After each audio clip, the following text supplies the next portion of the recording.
Hvad er tid for dig? Det er den 4. dimension.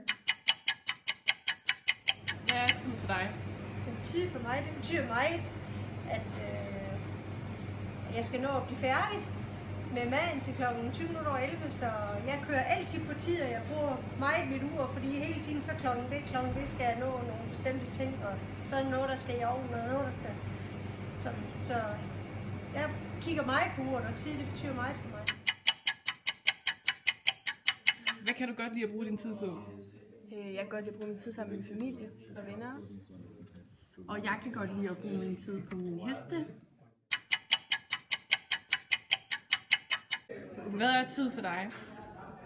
Der er nogen, der opfatter tid som en dimension, lidt ligesom rummet, men hvor vi simpelthen er tvunget til at bevæge sig hele tiden i den samme retning af den dimension. I de rummelige dimensioner, der kan vi sådan frit bevæge os til højre eller venstre, eller frem og tilbage osv. Men den tidslige dimension, der bliver vi tvunget fremad. Tiden går.